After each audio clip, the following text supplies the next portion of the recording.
by Barton Community College. Explore your future and get started now. Visit gobarton.com. Okay, Sports Day in 3, 2, 1. Hurts takes the snap at the quarterback keeper. He runs up the middle. He scores! He scores! We just got to be better in the second half. All season long, we haven't played great football in the second half. We have to continue to work. Obviously, had a pretty good first half running the football. Defense is keeping us in games. Get a little bit better as an offense. We're going to win a lot of these games. On a night where Travis Kelce is not at his best, there is no number 2 or even number 3 that picks up the slack. That's the big question. Does the committee still think Florida State is a top 4 team? Did anything change on Saturday to flip Florida State and Washington? McCullers plays it in. Dickinson back out to Kevin. He wants a 3. He'll get a 3. Kevin McCullough from straight on. There were times and stretches that I thought we played pretty well, and there were times where I didn't think we did at all. But it's good to get the first win. We'll go back, look at some film, kind of see what they've got over there at the Beaver Dome. It's always a tough place to play. Our guys will have to be prepared. Down the paint is Reggie. Alley-oop to Gordon. Got it, the foul as well. Chance for a three-point play for AG. What a pass by Reggie Jackson. I got thrown out. Nicola, I think he was concerned about my well-being, wanted to come back and check on me. And welcome on into Sports Day on 1590 KVGB and 95.5 FM. Aaron Clark in the host chair for Steve Webster again today. Still sitting across from the two Mikes. It's Mike Corson and Mike Hesher. Fellas, how are we feeling today? It's a Tuesday episode of Sports Day. Excited to be joined by you guys again today. Starting to get hungry, man. Haven't ate all week, waiting for Thursday, but it's a long time away. I was going to say, it's right around the corner, man. You haven't eaten all week. I'm kidding. Okay, all right. You gotta save up that appetite, though, just like you got to save up for a great episode of Sports Day that we got coming to you guys today. We're going to be joined by Cole Reif. He's going to join us to preview the upcoming Hoisington Cardinals matchup with Nemaha Central in the 2A state championship. Also going to be talking to Barton Wrestling head coach Nathan Brockelman as he stops in to recap the early portion of the Cougar wrestling season. And Great Bend High boys basketball coach Kyle Cree stops in, giving an early look at the Great Bend boys basketball team this year. But first, we'll have sounds of the past 24 hours, brought to you in part by the Marmies Auto Group on 10th Street in Great Bend, as well as by Equity Bank, more than 40 locations throughout Kansas, including Great Bend, Larned, Maxville, and St. John. It's equitybank.com. Starting out in our sounds of the past 24 hours, the Super Bowl 57 rematch didn't go quite as it did in February, as the Eagles coming away from Arrowhead with a 21-17 victory over the Kansas City Chiefs. Chiefs, they scored all 17 of their points in the first half. Didn't look like a terrible effort there, but then, like it has the past couple of games, Chiefs' wheels fell off in the second half. They scored no points for the third consecutive week. Not a good look for the Chiefs' offense. Tough way to win games like that. Eagles, they only scored 14 points in the second half, but it's 14 unanswered. Gets Philadelphia the win. Tough break for Kansas City. Yeah, and you always say a game doesn't come down to one play, but obviously it was a 4-point game. A dime from Patrick Mahomes on the hands. I don't know, maybe it was a tough catch. He's running, he's kind of diving. Maybe he makes it 6 out of 10 times, 7 out of 10 times, but it was an absolute gem of a pass, and it would have decided the game. So you could argue it comes down to that, and that's how close it was. But I throw back at you, it's always MVP quarterback. You saw that the brotherly love push, it was like from the 1.5. It wasn't even close, and then it wasn't even close to getting stopped. It seemed like they could have went for about 4 yards. If you think that's not valuable, that play's going to come up over and over again. I think it's interesting to see how Philadelphia handles some of their third downs versus others, because sometimes it seems like they know they're playing for 4th and 1. Exactly. They're going to try to get into that brotherly love push, that tush push, whatever you want to call it. And instead, they sometimes do just seem to we don't want to bust that out on 4th down. Like, maybe they know they don't want to try to go to that well over and over and over again, because at some point it could be stopped and not get them there. But for right now, it looks pretty unstoppable. Yeah, and it was a second and 1, and they went to it. And Troy Aikman, I think it was, made the great observation. You would have liked to see him maybe throw a deep ball there, given that it's a gimme down, because they've got 2 more plays to get the yard, which is almost a certainty.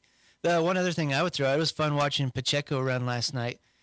Hair on fire, made everybody work to get him down. for a guy who's maybe not a marquee name to be working like that at that size. And he would even get lit up on occasion, bounce right back up like he didn't done the hitting. It's a lot of fun watching him last night. The runs that he so often can get 5 or 4 yards on, something like that, tough running. He was popping those for closer to 10, maybe 12 last night. And you can see when he was popping up after the runs, he was pretty excited about it. Yeah, he got waylaid on the sideline the one time, and you're like, uh-oh, is he getting up? Yep, pops up and goes and does his little point.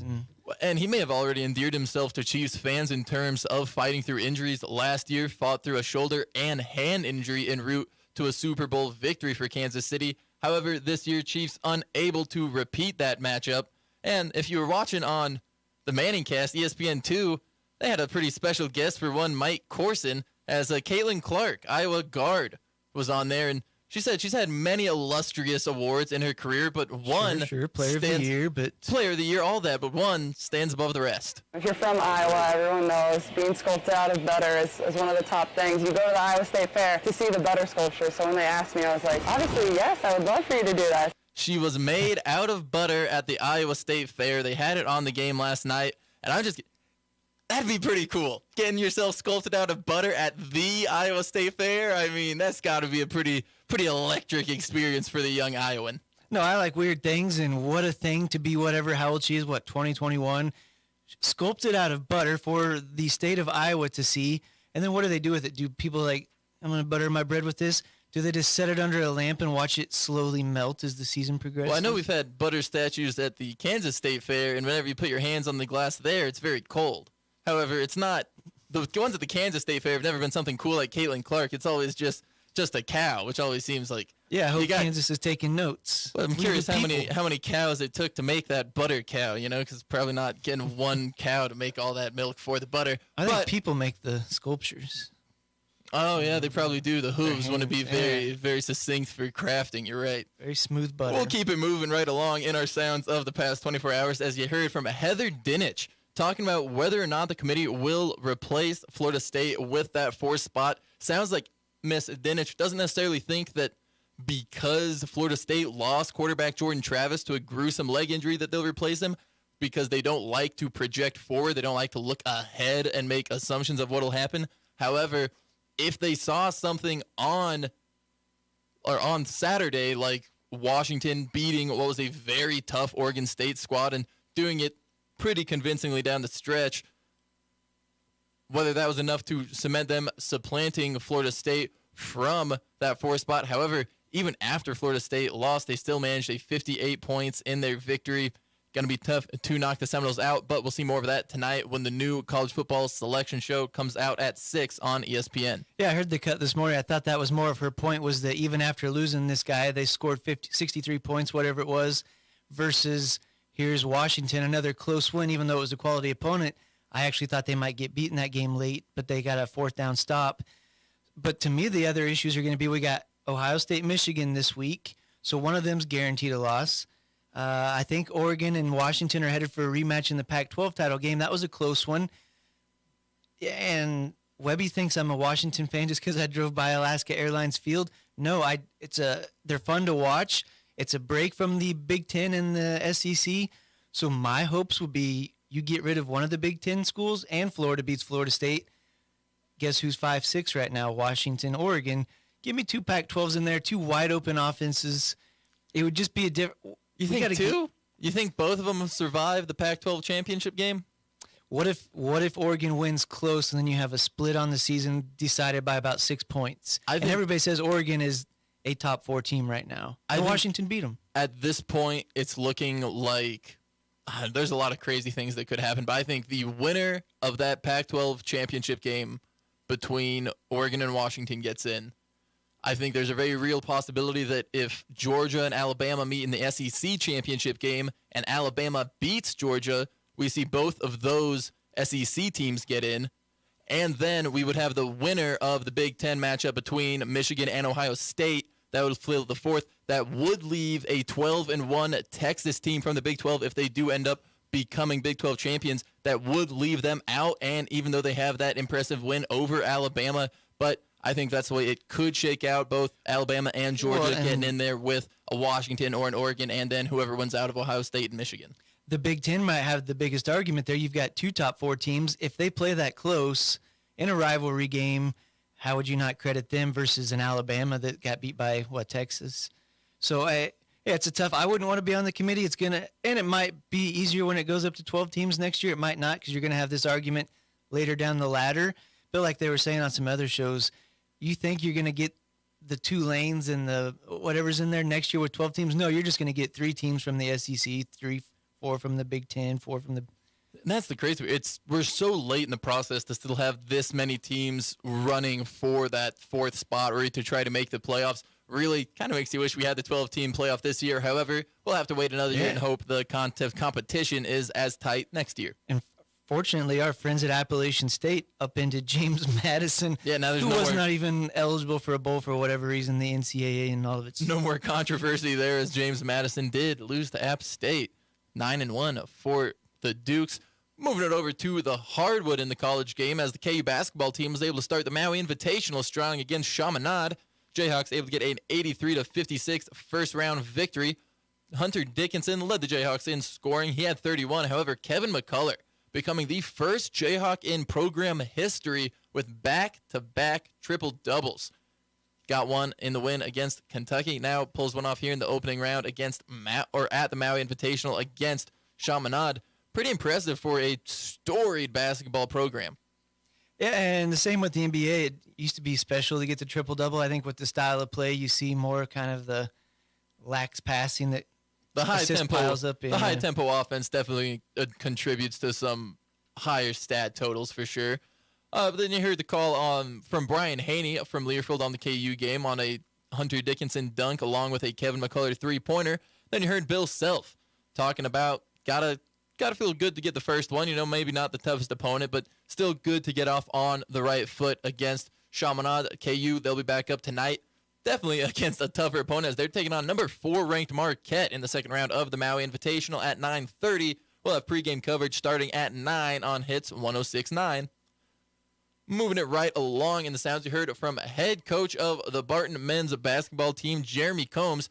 Both Barton teams traveled to Pratt today. We're going to Beaver Country for a trip to the Beaver Dome. And that means business. Coach Combs knows his team's going to have to come ready to play. Just every night I think in the Jayhawks going to be that way all season, so we'll get used to that tagline. Hesher, you were on the call last for the Barton teams. What do you think you're going to see, or I am going to get to see tonight, you're going to get to hear from the Barton teams against Pratt? Sleeping by the time they start. That's the way things are going. But I've been impressed with both Barton squads. And I've said multiple times, I think Alan Clark's ball club, the women are going to take a little bit longer to develop. And they just added the Peterson young lady. She came back from injury. She's going to help. And then Vivian Onawa, I think she would look so much better on Saturday than she did earlier in the season. And then the men, I will go back to, and I talked to Trevor Rolfs about this, and he kind of had an interesting comment about who's going to be their alpha male. And it wasn't any of the 3 or 4 that I thought of originally, but looking back, I think he might be right. We'll have to see what happens tonight when the Barton basketball teams get their action underway. The women get it started against Pratt with tip-off set for 5:30. Pre-game coverage starting at 5:15 on B1043 The Point. With me, Aaron Clark, I'll be excited to watch some more Cougar basketball tonight. Get to be courtside. Learn that at the Beaver Dome, so it's going to be a fun night.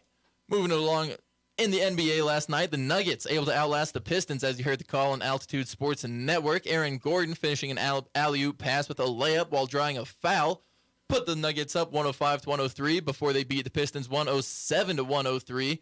And it's an impressive win for the Nuggets. Obviously not an impressive Pistons team, but Nikola Jokic and head coach Mike Malone both suspended, as you heard Coach Malone talking about how Nikola Jokic just wanted to come and check on his well-being, make sure he's still doing all right. I love that about Jokic. He's such a human being. I mean, you don't think of him as an athlete. He just will tell you what's on his mind. I heard that. I busted out laughing. It's funny to watch Jokic get upset like that because he is a lot of times a very cool, almost aloof presence on the court. But he was pretty fired up last night. Nuggets now 10-4 on their title defense run. And now moving into headlines of the past 24 hours. We had a couple of local commitments here to talk about. Corson, I'll go ahead and pass the mic over to Mike. Corson. Just put him up on Great Bend Post, but Great Bend senior Paige Thexton, she's been on the show because she's a 3-sport athlete, Lady Panther. So committed to Fort Hays for softball. So you can go check out those numbers. But this is a kid who has started every game her first 3 years, was a key piece of this volleyball team that just set the school record. And then it's kind of neat to see her softball numbers better every year, which is what you would want to see from a senior. And then the other one, Division I commit out of Hoisington, senior Chalamet Farmer, 2-time state pole vault champion, school record holder. So I had to go back because I'm like, was she a COVID year kid where she missed an opportunity as a freshman? No, she clears 10-foot earlier in the season. 3A, like we always say in football, is loaded, which is now 2A. So number 3 all-time, Belle Peters was in that class at Smoky Valley. So Chalamet got stuck in a tough Beloit regional, clears 9-6, ties for 4th, but ends up getting 5th, doesn't go to state as a freshman, goes the last 2 years. Last year, she was set in 2nd behind Belle Peters' sister, Brienne, gets the 11-6 mark on the very last try, and she was the only one to do it. So 2-timer at 11-6. Where's she going? Wichita State. If I didn't say that, I probably didn't. You didn't. There we go. So couple young ladies going to continue their career. Paige Thexton going to Fort Hays for softball. You mentioned her starting 3 years in a row. She pitches. She plays shortstop. She can hit. Paige Thexton does it all on the diamond for the Panthers. So the cool thing is those are both spring sports, so both of those kids and many more will be in action after basketball. It'll be exciting to see. That'll go ahead and wrap up our sounds of the past 24 hours and sports headlines. We'll go ahead and send it into our first break. Coming up next, I'll talk to Cole Reif. We'll get a little preview into Hoisington Cardinal football, only right here on Sports Day on 1590 KVGB and 95.5 FM. Become our next instant finalist today in the Shop at Home for the Holidays $10,000 shopping spree, presented by Bauer Computers and Mater Plumbing, Heating and Air, your Bryant dealer, whatever it takes. Hey, today we're at Eldridge Fencing until 5 p.m. Stop in and get registered to become our next instant finalist, and you could win a $10,000 shopping spree to spend with local sponsors before Christmas. Hey, speaking of the holidays, Thanksgiving is Thursday, so get those pellets picked up, spices, rubs, accessories, whatever you might need to get the job done. And Christmas will be here before we know it. What better gift than a new grill? Check out the selection of Traeger, Napoleon, and Halo grills and save up to $300 off. Again, you have until 5 o'clock today to get registered to become our next instant finalist at Eldridge Fencing, 80 East 10th Street in the Shop at Home for the Holidays $10,000 shopping spree, presented by Bauer Computers and Mater Plumbing, Heating and Air, your Bryant dealer, whatever it takes. Good luck. Get started with a career in healthcare through Barton Community College's Pharmacy Technician program.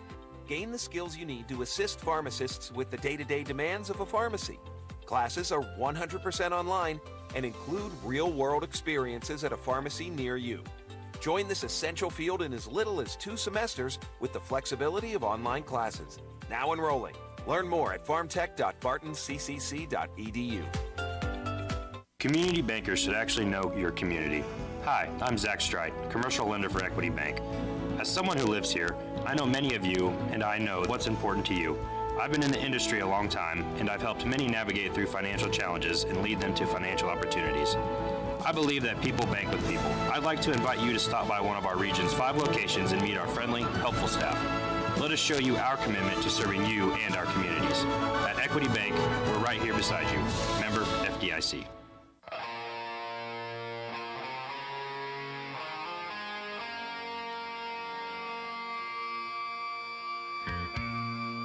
Welcome back into 1590 KVGB 95.5 FM for Sports Day.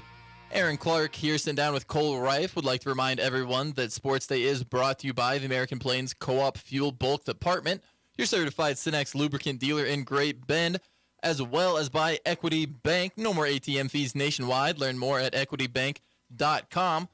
Cole, you're here, the bullpen host, but you still make the trip up from the dungeon. Thanks for coming up. Excited to get to talk some Hoisington football with you. Yeah, man, I'm excited too. It's always fun to see new faces. Nothing against Webby, but looking good over here, sounding good, and now we get to talk some Cardinal football. So we're just going to dive right into it. We'll start with last week's matchup against Norton. Get into that a little bit. What did you see? A 30-21 point victory Steve Webster, he had kind of been saying if the Cardinals can score more than 20 points, they might be in good shape. That ends up being the case.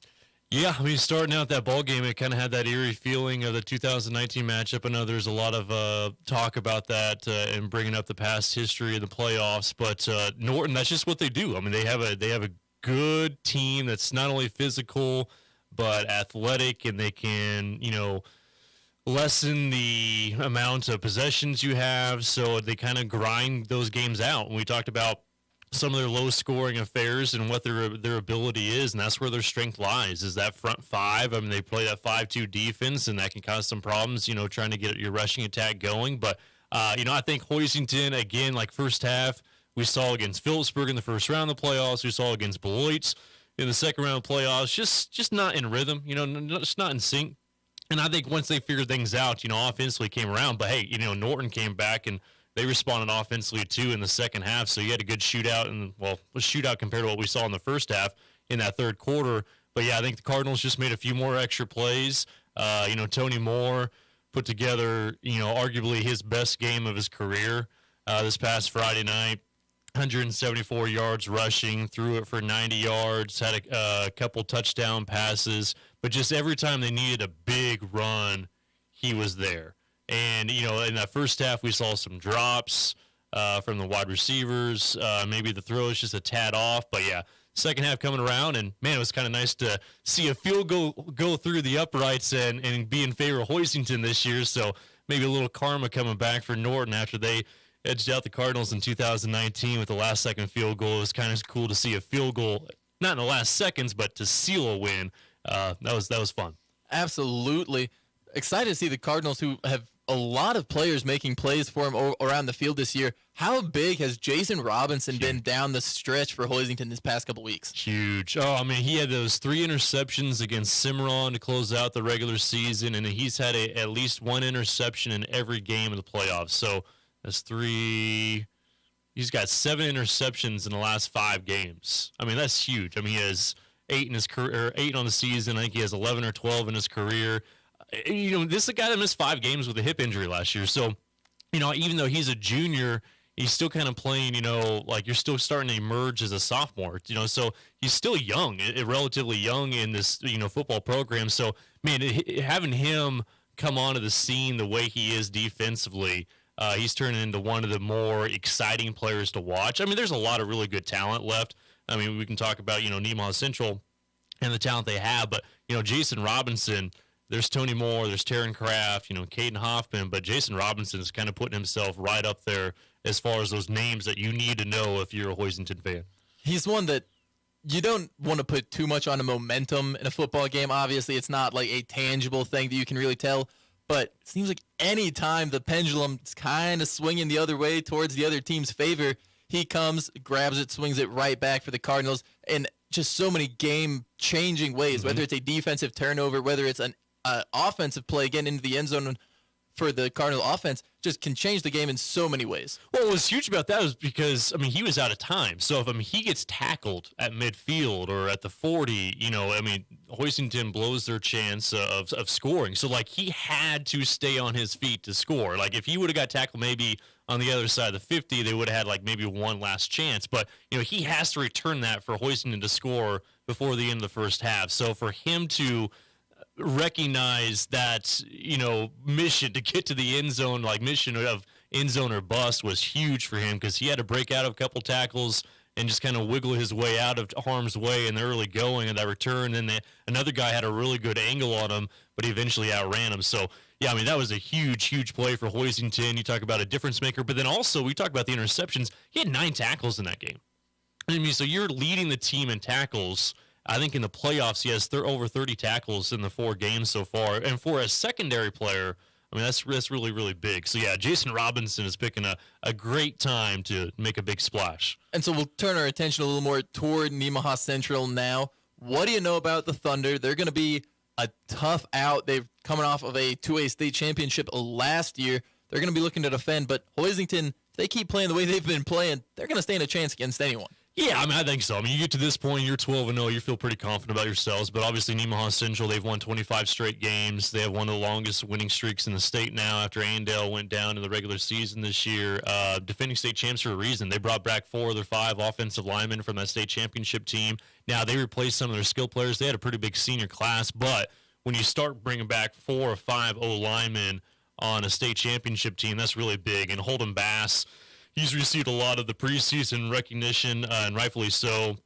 I mean, a stud. 6'4", 275, senior, plays on both sides of the ball, and is just a beast. And you talk about, and you would enjoy this, you talk about sexy matchups up front. Now, I don't know how much they're going to line up against each other, but Hoisington's Caden Hoffman against Holden Bass of Nemaha Central up front. And like I said, I don't know how much they'll square off, totally, but same time, that's a huge matchup, and 2 really, really good players in their own rights up front. So that's an exciting one, but I think that's where it starts for Nemaha Central. I mean, you can talk all day about Carter Hike, their quarterback, and his numbers are crazy, and we can touch on it a little bit, but their identity is up front. I mean, I think that's what makes them so successful because, I mean, it's the Carter Hike show back there running the ball at quarterback, but it's those linemen that really kind of set the tone and really get things going physically for this Nemaha Central team. So, yeah, I mean, then you look at their defensive stats. Obviously, they had 8 straight shutouts in the regular season and, start out the playoffs. Now, it just seems like no team so far this year has had the ability to either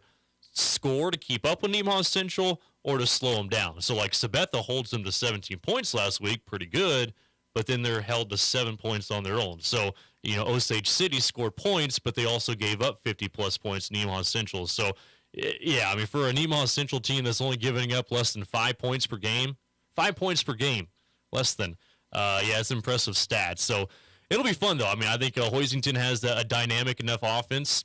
It's just whether or not you can win that battle up front and kind of control things and open things up for, like, Tony Moore and Kraft and Alderdice and those guys. Going to be a similar story for Hoisington going into this game against Nemaha Central. Seems like they've had a couple weeks where it's just going against a top-tier defense. It started with Southeast of Saline. I think they were allowing 10 points a game. Then you got into Norton allowing 9. And now, like you said, allowing under 5. It keeps going down, right? It just keeps going down. It can't go anymore. Cardinals keep finding ways to score, to put points on the board. It's been an impressive showing. What do you think has been the difference maker this year for Hoisington versus maybe in years past coming up short? I think it's their balance. I think it's been documented a little bit, the balance of what they're able to do and how many weapons they have. And then you have the emergence of Tony Moore. It's easy to say, but I mean, they just haven't had a quarterback like Tony. I mean, they've had some really good quarterbacks, but his ability to throw the football and his accuracy right now is ridiculous. He hasn't thrown an interception. He's only thrown 2 picks all season. He hasn't thrown an interception since week 3.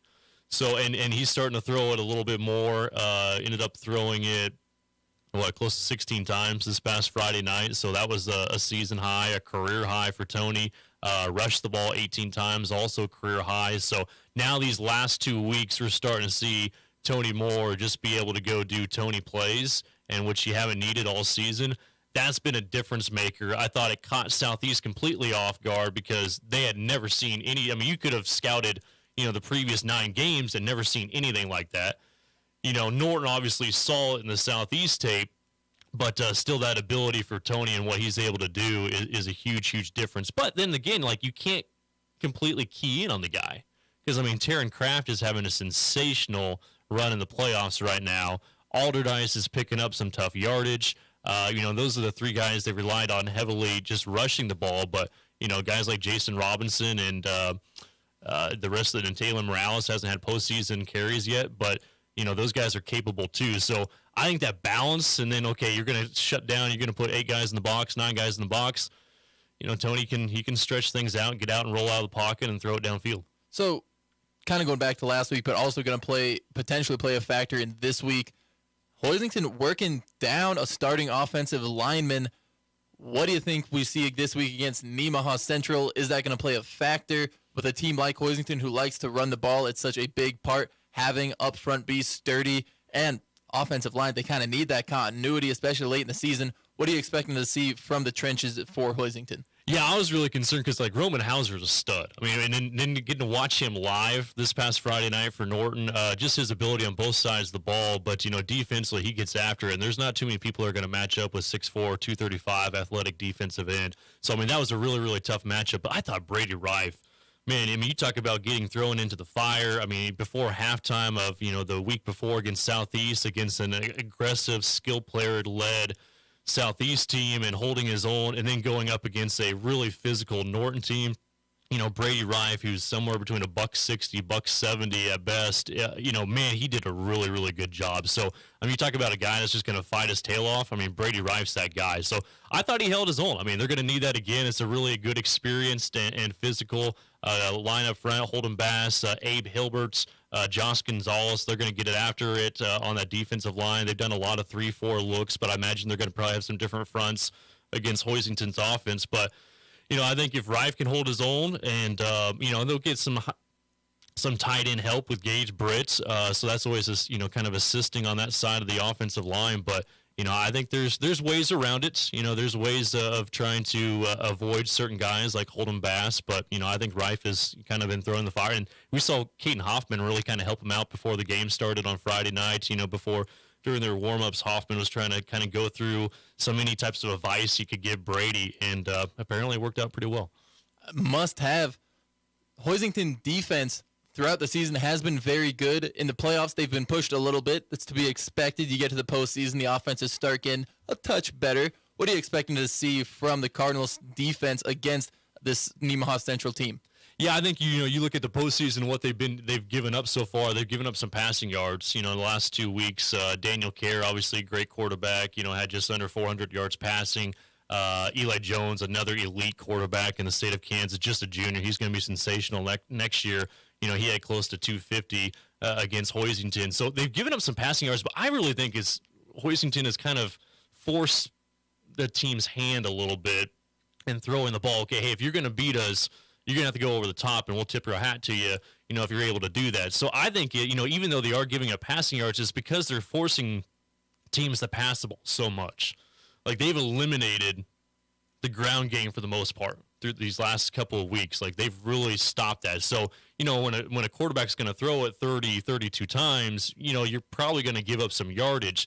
But Hoisington's had at least 2 turnovers in every playoff game. So even though they are giving up some of those passing yards, you keep giving a quarterback time against Jason Robinson, Mason Allardyce, Marty, Carson, now Tony in the secondary. They're going to find ways to come up with turnovers. So I always feel good. Yeah, they might give up some yardage, but I always feel good. The more team passes, I feel like there's going to be that chance to, come up with that interception. All right, Cole, final thoughts heading into the game against for a state championship against Nemaha Central for Hoisington. Just excited. Hopefully there's a big crowd out there. I know there's ways to get tickets. I think a Hoisington business is helping out with that. So if you need tickets, reach out to them on social media. You can't, if you have any Hoisington friends as a Facebook friend or any type of social media friend, your timeline is just fed with red and white and Cardinal stuff. So find it out there and make sure you get out there and be plenty loud on Saturday afternoon. It's the voice of Hoisington Cardinal football, Cole Rife. Cole, thanks for joining me today. Appreciate it. We'll have more Sports Day coming up as I'll sit down with the head coach of the Barton wrestling team, Nathan Brockelman, right here on Sports Day on 1590 KVGB and 95.5 FM. Hey everyone, this is Cole Rife, voice of the Barton Cougars. Attending sporting events for Barton Community College is great, but did you know you can support the athletic teams even further by getting involved with the Cougar Booster Club? The Boosters help with fundraising for equipment and facility upgrades to give Barton athletes every opportunity to keep succeeding at the regional and national levels. Join the Cougar Booster Club as an individual or business. Call 620-792-9377. Become a booster today. Go Cougars.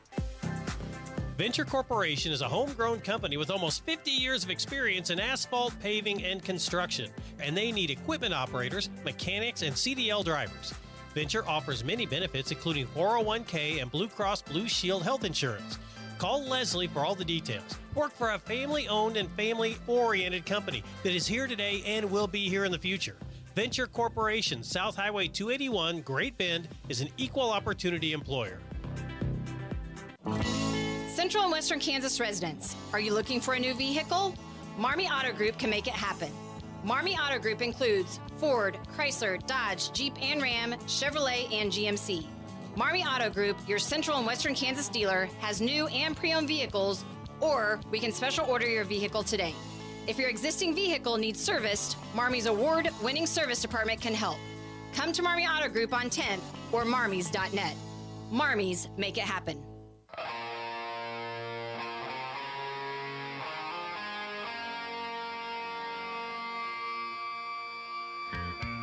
Welcome back into 1590 KVGB 95.5 FM for Sports Day.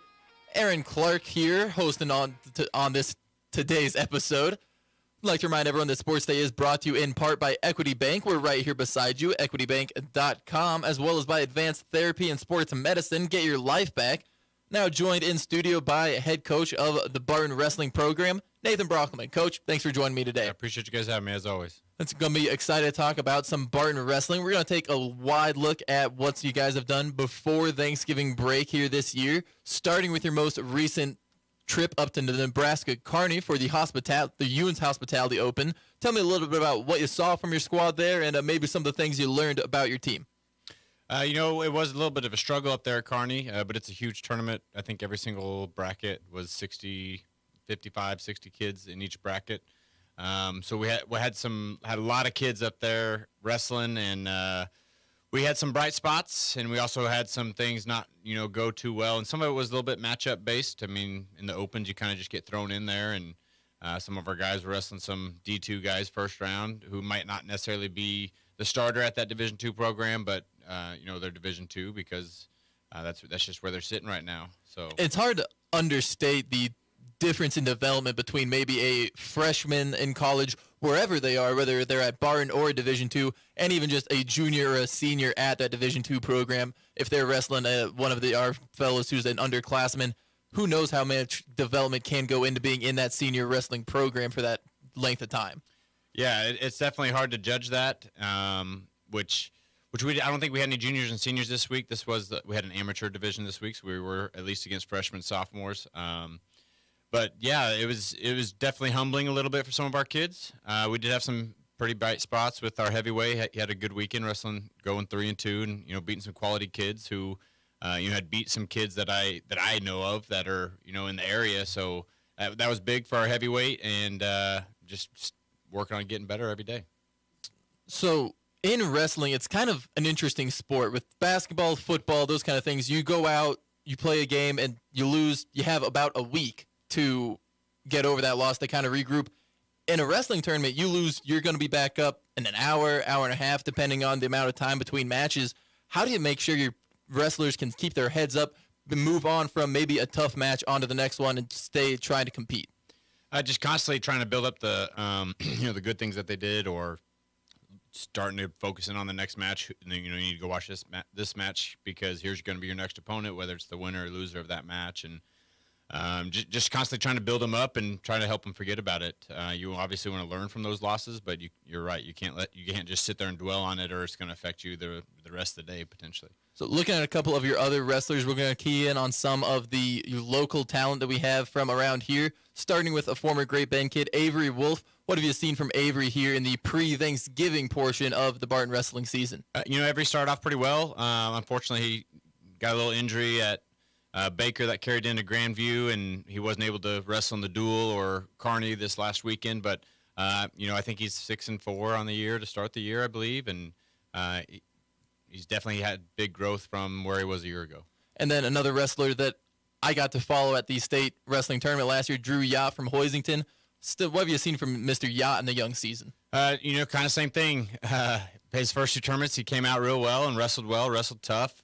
Had some learning moments. Popped a rib out up in Grandview, so he's kind of nursing a little rib, but he'll be back right here after Thanksgiving, hopefully at Hayes. And he's just continuing to improve and wanting to get better, still staying in shape, doing what he can with trying to nurse a rib injury. So obviously a physical, hard luck sport. You got to be able to be tough. How much does injury play a role over the course of the season? In sports where it's a little more, you have injury reports get released, like in football every day or before every game, you get injury reports released, and you see a lot of the same guys on there week after week.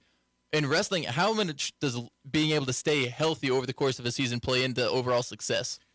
Staying healthy is huge. And, we're at the beginning of the year here, so resting a few tournaments here and there doesn't necessarily kill you as far as trying to get your body a little bit more healthy. But, ultimately, a lot of those injuries, they're never going to be 100% by the end of the year.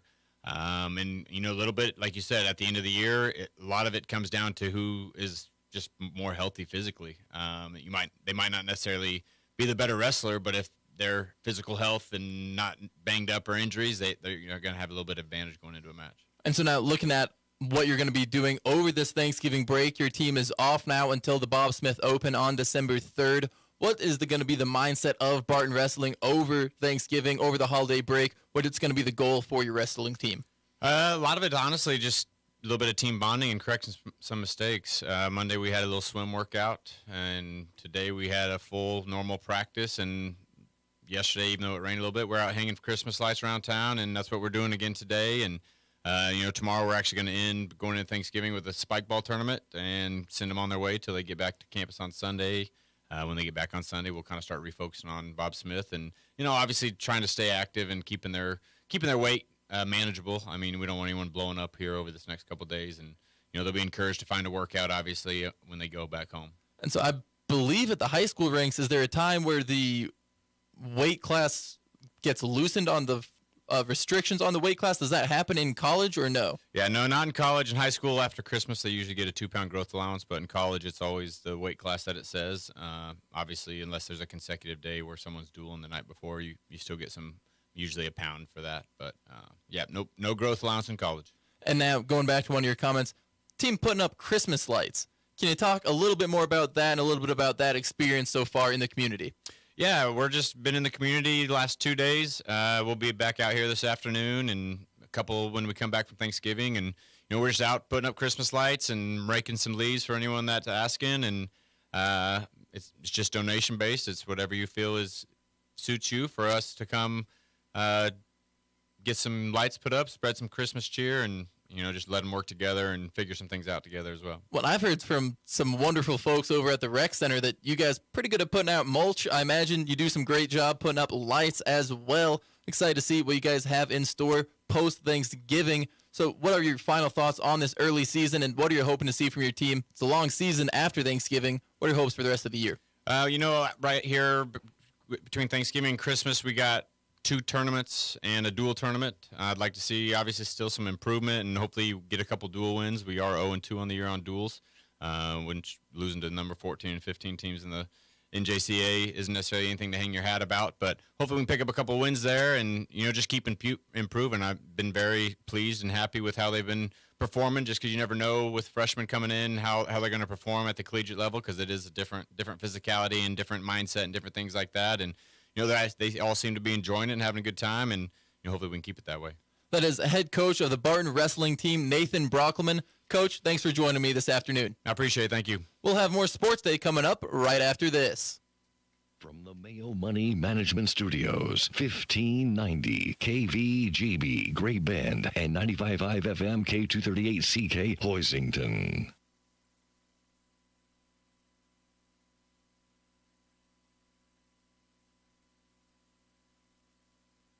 Community bankers should actually know your community. Hi, I'm Sean Powelson, president of your local Equity Bank. As someone who lives here, I know many of you, and I know what's important to you. I've been in the industry a long time, and I've helped many navigate through financial challenges and lead them to financial opportunities. I believe that people bank with people, so I'd like to invite you to stop by one of our region's 5 locations and meet our friendly, helpful staff. Let us show you our commitment to serving you and our communities. Because at Equity Bank, we're right here beside you. Member FDIC. Love your phone but tired of your current provider?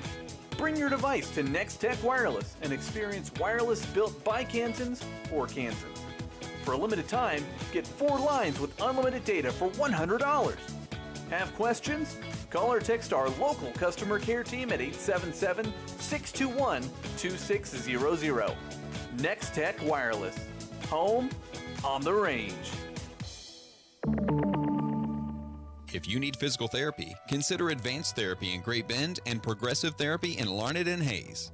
Hi, my name is Dalton Jones, a patient that I helped. She came in with chronic back pain that she'd been having for years. After several weeks of showing her exercises, several different interventions, we were able to get her back to where she can do her shopping without leaning on the shopping cart at all. You don't need to hurt. Physical therapy can help. Call Advanced or Progressive Therapy and Sports Medicine to explore your treatment options and get your life back.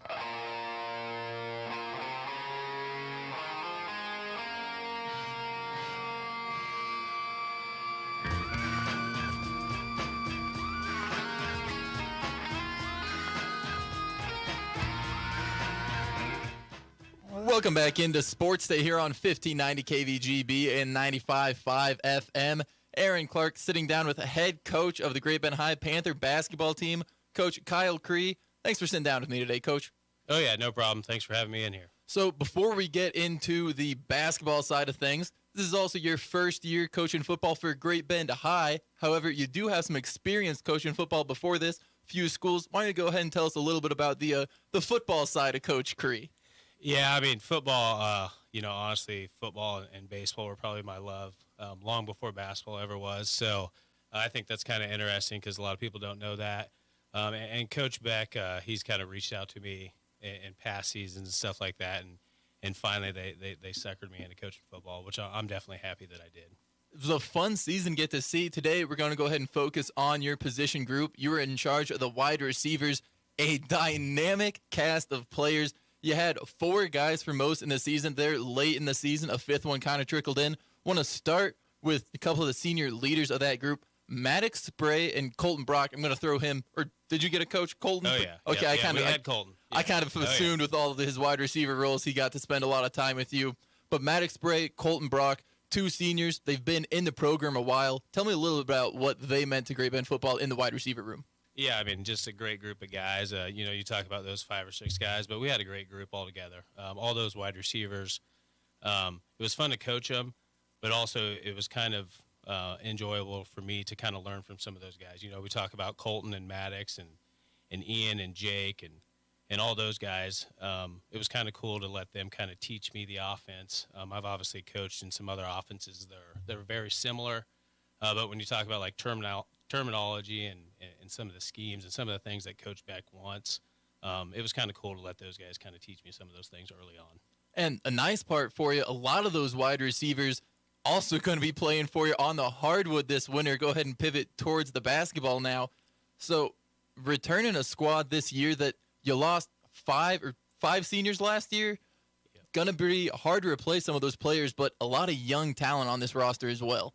Yeah, a lot of those guys that I got to coach in football, not only at the wide receiver position, but, just all over the football field are also basketball guys. So those guys kind of got to see maybe a little different coaching style during the fall and parts of the summer. So during basketball, I probably turn it up a little bit and probably a little more intense. But the other thing that's kind of cool for me is to kind of get to be around some of those guys that wrestle. When I think about the Kearns and the Lyles brothers and Hayden Kelly, Hoffman, all those guys. It was really awesome to kind of spend some time with them because, I actually come from a family they're all wrestlers. I was kind of one of the only guys that played basketball, so I caught a lot of heat as a kid.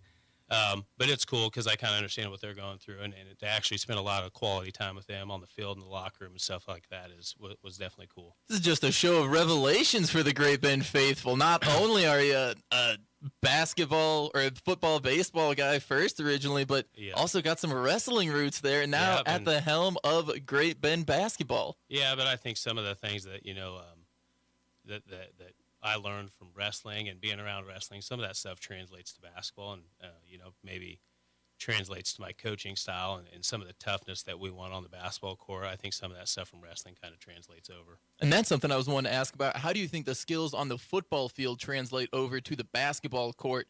A couple of times it did look like Jacob Hall caught a screen pass and he just busted out a post move and then got upfield. How do you think football plays a role in developing basketball talent? Yeah, I mean, it's kind of interesting that you mentioned Jake's name because as soon as you started talking about that, Jake's kind of the first guy that comes to mind. And then obviously Ian and, we got other guys that are super tough. But, yeah, Jake is, maybe doesn't get as much credit as he deserves, or he's probably not in the headlines as much. But Jake's awesome. He's super tough. And on the basketball court, he's the same. I mean, I feel like when it goes inside, he's pretty skilled, but at the same time, if he gets fouled or maybe things don't go his way, he's pretty tough kid, hardworking, blue-collar kind of guy, and just fights through it. And his freshman teammate last year, Ian Premer, was a big story for Great Bend High last year, was all WAC as a freshman. What do you expect coming back from Ian? During the football season, it certainly looked like he's kind of honed in. Last year, he had some of that. He was 6'4" as a freshman. He had some awkwardness. On the football field this year, it seemed like he kind of come into his own a little bit. What do you expect to see from a young Mr. Premer on the court this year? I mean, I think everything that Ian has accomplished in all these sports is well-deserved. I mean, he's a hard worker. I don't think there's a day that has gone by since I've been his basketball coach that he doesn't stick around and shoot extra and get other guys to shoot with him. Super coachable, really intelligent. And with that being said, there's also times when Ian maybe is like, hey, coach, like maybe we could add this wrinkle or do something a little bit different, which is awesome. So Ian he's going to be exceptional on the basketball court, but he's also a great teammate.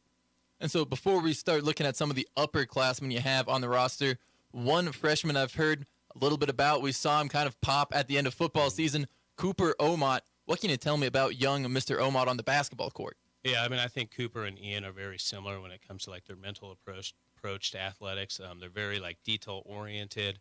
They listen and they want to soak it all in. So like right now for Cooper, I think the wheels are spinning. The game's a lot faster, but he'll catch on. There's no doubt about it. He's another kid that it's just fun to be around, and it's kind of why you become a coach is because, you know, the guys like Cooper and Ian and everybody else we have on the team. And so now turning our attention maybe up a class here, you got a couple juniors on the roster as well who are going to be some key contributors to the team.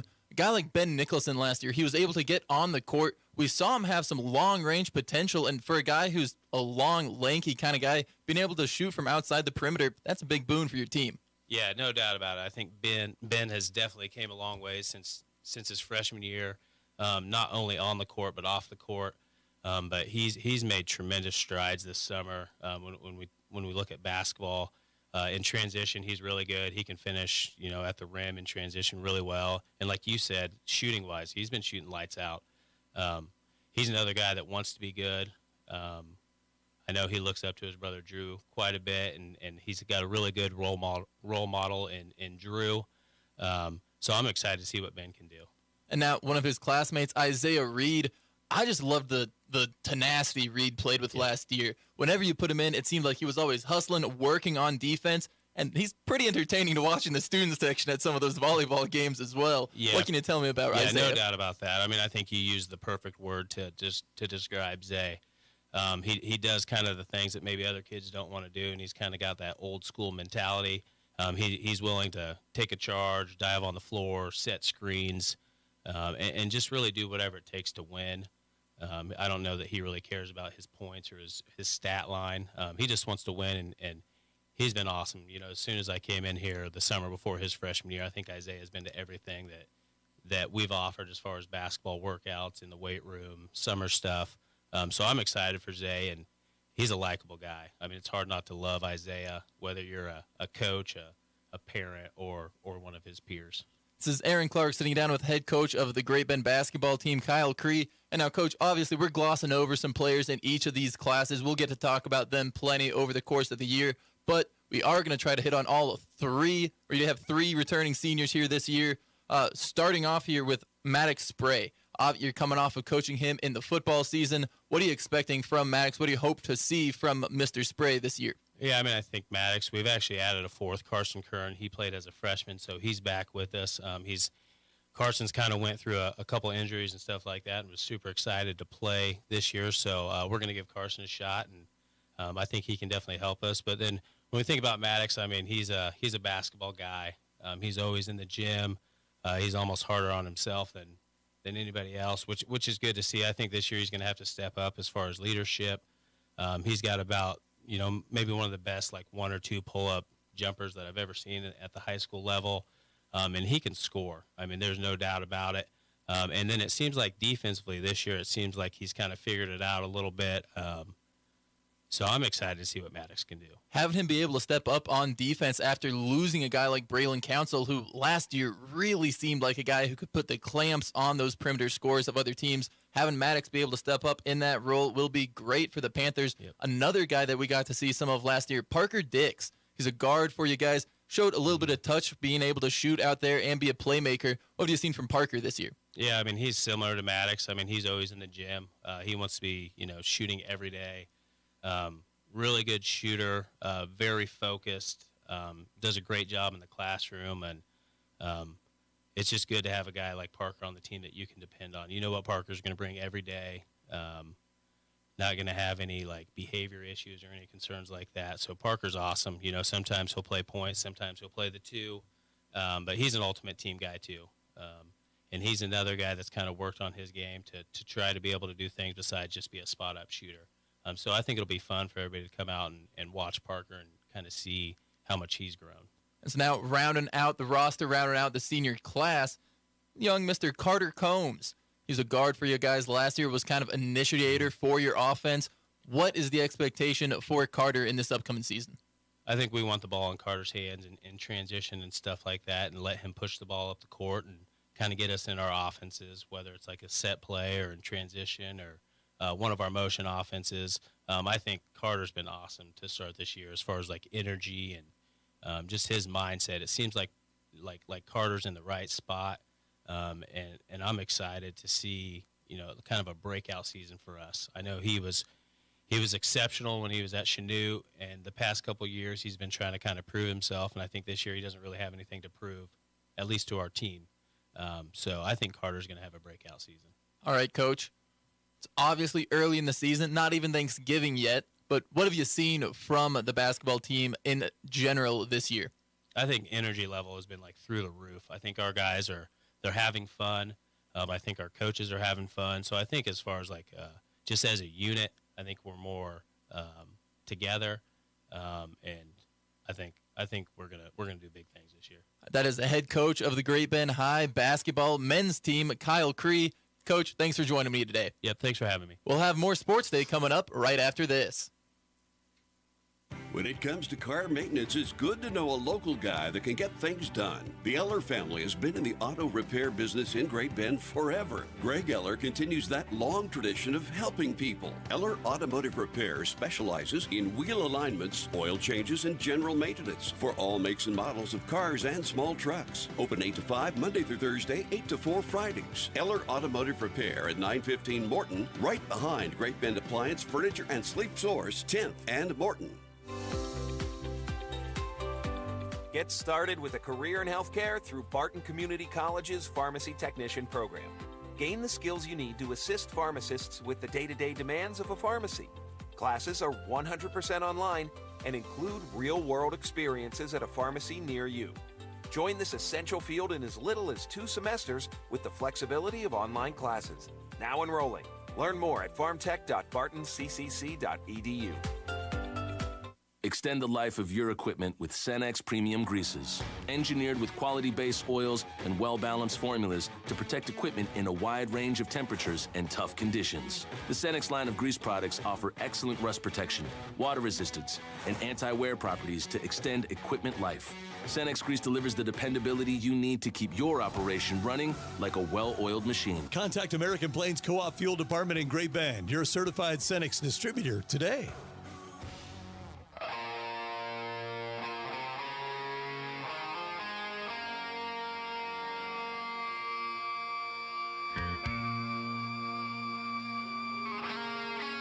And welcome on back in for the final time on the Tuesday episode of Sports Day on 1590 KVGB and 95.5 FM.